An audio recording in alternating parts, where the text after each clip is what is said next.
नई प्रथा जो उत्तर प्रदेश में लागू हुई है, ये कानून का राज नहीं हो सकता है। जो चीज 70 साल से बनी हुई है, अचानक से वो आज घटना हुई, सुबह वेद होगी, उस पर बुलडोजर चल गया है। जलते घर को देखने वाले, फूस का छप्पर आपका है, आग के पीछे तेज हवा है, आगे मुकद्दर आपका है। तेरे कत्ल पे मैं भी चुप था, मेरा नंबर अब आया। मेरे कत्ल पे तू भी चुप है, अगला नंबर आपका है। कल आज जो वहां हो रहा है, कल उत्तर प्रदेश के किसी और जिले में भी होगा। कब तक चुप्पी रखेंगे?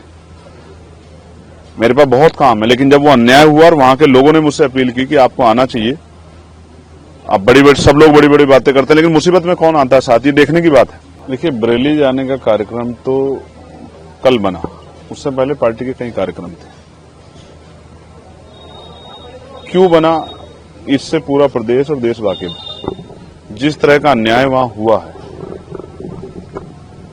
पहले अधिकारियों में और आम जनता में सामंजस्य बनता था चीजों को संभालने के लिए। भाई, लोकतांत्रिक व्यवस्था है, अगर कहीं कुछ गलत हुआ है तो लोग विरोध करेंगे। विरोध का भी एक स्तर होता है, एक मर्यादा होती है, एक सीमा होती है कि हमें कानून को हाथ में नहीं लेना है। लेकिन जिस तरह से हमें दिख रहा है कि सामने वाली छत से पत्थर आ रहा है और आरोप आप किसी और पे लगा रहे हैं और फिर लाठीचार्ज हो रहा है। 82 से ज्यादा लोग जेल चले गए हैं, 2000 लोगों पे मुकदमा हुआ है। जहां तक मैंने देखा, मैंने कई जगह की घटनाएं देखी, हालांकि मैं सहमत नहीं हूं कि पुलिस में और आम लोगों में टकराव, क्योंकि पुलिस भी हमारा हिस्सा, इसी सोसाइटी का हिस्सा है और वो हमारी प्रोटेक्शन के लिए, कानून व्यवस्था संभालने के लिए है, लोगों को न्याय दिलाने में मदद करने के लिए। लेकिन इस तरह कोई घटना बड़ी दिखाई नहीं दी कि पुलिस के साथ कोई सामने टकराव हो रहा है। जबकि उत्तर प्रदेश में कई ऐसी बड़ी घटना हुई है जहां पुलिस को मजबूरी में पीछे हटना पड़ा है। हमारे सामने फतेहपुर उसका उदाहरण है कि वहां मकबरे पे क्या हुआ था। ये जो भय का माहौल वहां बना है, लगातार मेरी वहां के बहुत जिम्मेदार लोगों से बात हो रही। 17 तारीख को हमारा सम्मेलन था, वहां मैं गया था। 12-15 दिन के उसमें कितना बदलाव है बरेली में कि आज लोग वहां डर के साए हैं। बुरा यह है कि उनकी धार्मिक आस्थाओं को भी ठेस पहुंचाई जा रही है, नमाज नहीं पढ़ पा रहे हैं, उनके घरों में बुलडोजर चल रहा है। एक नई प्रथा जो उत्तर प्रदेश में लागू हुई है, ये कानून का राज नहीं हो सकता है। जो चीज 70 साल से बनी हुई है, अचानक से वो आज घटना हुई, सुबह वेद होगी, उस पर बुलडोजर चल गया है। इसको किस तरीके से देखा जाए? आप कोई जांच नहीं कर रहे हैं, आप निर्दोष लोगों को जेल भेज रहे हैं। ये जो अन्याय है, ये अन्याय अगर हम सहते हैं तो फिर हमें भी कल जवाब देना पड़ेगा।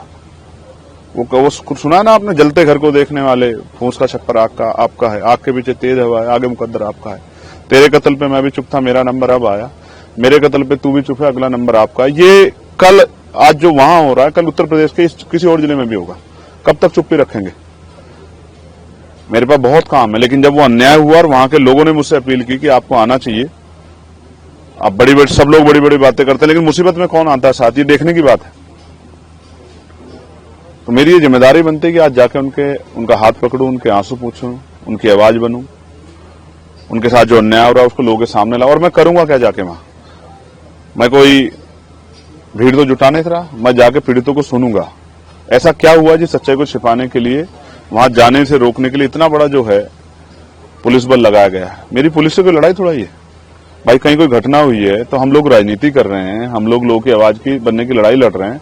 तो अगर हम लोग उनके बीच में नहीं जाएंगे, उनको सुनेंगे नहीं, तो बताएंगे कैसे? फिर उस पर न्याय कैसे होगा? तो वहां जो अन्याय हो रहा है वो रुके, वहां जो निर्दोष लोगों पर कार्रवाई हो रही है वो कार्रवाई खत्म हो। वो जो वहां जो डर का माहौल है, भय का माहौल है, वो एक अच्छे माहौल के रूप में, सौहार्दपूर्ण माहौल के रूप में उभरे। आज विजयदशमी है, कल जुमे की नमाज है। ये जो माहौल बना हुआ है, इसमें लोगों को कुचला ना जाए। मैं बहुत जिम्मेदारी से कह रहा हूं कि लोकतंत्र को कुचला जा रहा है बरेली में, और अधिकारियों की, एडमिनिस्ट्रेशन की जिम्मेदारी है कि वो लोगों में इस तरह का जो है सामंजस्य, सौहार्दपूर्ण माहौल जो है बहाल कराएं कि लोगों का ये भय खत्म हो और ये जो अन्याय हो रहा है ये खत्म। प्रशासन का कहते हैं तो माहौल खराब होने का वो है, और तो कहीं ना कहीं माहौल खराब करते हुए, देखते हुए वो लोग आपको रोक रहे हैं, इस वजह से कारण ये भी हो सकता है। अमित भाई, घटना किस तारीख की है? 26 तारीख की। मैं नहीं था वहां, मैं गया था 17 तारीख में। मेरे साथ हजारों लोग थे, कोई माहौल नहीं बिगड़ा। तब तो हम लोग रैली करने गए थे, अपनी बात करने के लिए, प्रभु सम्मेलन में गए थे। लेकिन आज मैं क्यों जा रहा हूं? क्योंकि हालात ऐसे बन गए हैं, और ऐसे समय में भी अगर आज कमजोरों के साथ नहीं खड़ा हुआ तो कल जवाब कौन देगा? आज सब लोगों की निगाह बरेली की तरफ है कि बरेली में जो अन्याय हो रहा है। हैदराबाद से मुझे फोन आए महाराष्ट्र से मुझे फोन आए, तमाम जो जिम्मेदार लोग हैं, जो दर्द को तकलीफ को देख रहे हैं, उन्होंने मुझे फोन किए कि आपको जाना चाहिए। और मैं वहां जाता हूं जहां अन्याय की पराकाष्ठा हो जाती है, जहां अन्याय सीमा को लांघ जाता है। तो मुझे रोकने से क्या होगा? अन्याय रोकिए ना, झूठी गिरफ्तारियां रोकिए। ये नया जो ट्रेंड बना है कि थाने में आदमी पैरों पे चल के जाता है और बाहर जब आता है तो लंगड़ाता हुआ आता है, तो पुलिस को पीटने का अधिकार किसने दिया है? क्या उन लोगों के मेडिकल हो रहा है? क्या आईपीसी की कोई, अब तो बीएनएस होगी, बीएनएस की कोई धारा ऐसी कहती है कि पुलिस पीट सकती है? तो ये मैं समझता हूं पुलिस को आगे करके, पुलिस को मोहरा बना के जो सरकार करवा रही है, कल जब क्रॉस एफआईआर होंगी, लोग कानूनी रूप से लड़ाई रहेंगे, तो ये पुलिस के भाई फंस जाएंगे और सरकार एकदम जो है पल्ला झाड़ ले, कहेगी हमें पता ही नहीं इन्होंने ऐसा क्यों किया। तो ये अन्याय रुके, उसके लिए किसी मेरे जैसे एक आदमी को खड़ा होना पड़ेगा, अपने जान को भी दांव पे लगाना पड़ेगा, जान की बाजी लगानी पड़ेगी कि अन्याय बंद हो। और मैं अपनी ड्यूटी कर रहा हूं क्योंकि मैंने पार्लियामेंट में ओथ ली है कि देश के प्रत्येक आखिरी व्यक्ति के लिए भी हम लोग खड़े रहेंगे, उनकी आवाज बनेंगे, उनके पास न्याय होगा, उनके अधिकारों पर अतिक्रमण होगा तो उनकी आवाज उठाने का काम करेंगे। मैं अपनी ड्यूटी कर रहा हूं, इसके लिए मुझे तनख्वाह मिलती है। मैं ईमानदार आदमी हूं, मुझे तनख्वाह मिलती है। जो तनख्वाह जिन लोगों के टैक्स के पैसे से मिलती है, उनके साथ अन्याय हो रहा है तो उनकी लड़ाई लड़ रहा हूं। किसी और पे भी होगा उसकी भी लड़ाई लड़ूंगा। जो मौलाना मोहसिन रजा है, उनके कहीं संपत्ति में बुलडोजर चला और जो अन्य लोग हैं उनकी जो संपत्तियां सीज की जा रही हैं, उन पे भी कार्रवाई होगी, तो इसको कैसे देखते हैं? मैं आपको फिर कह रहा हूं, किसी को मारने के लिए लाठी चलाने की जरूरत नहीं है, कोई जरूरत नहीं लाठी चलाने की। आप उसकी जो आर्थिक रिसोर्स हैं, उसके जो आर्थिक साधन उनको तोड़ दो, उसके आय के जो साधन है उसको तोड़ दो। ये सिर्फ राजनीतिक एक एजेंडा है, कुछ लोगों को, अपने वोटर्स को खुश करने के लिए कि हमने संपत्ति जब्त कराई। मैं पूछना चाहता हूं, अगर आज वो अवैध है तो कल तक वो अवैध कैसे था? फिर ये प्रशासन, एडमिनिस्ट्रेशन, सरकार क्या कर रही थी? पिछले 8 साल में क्यों नहीं देखा गया कि वो अवैध है?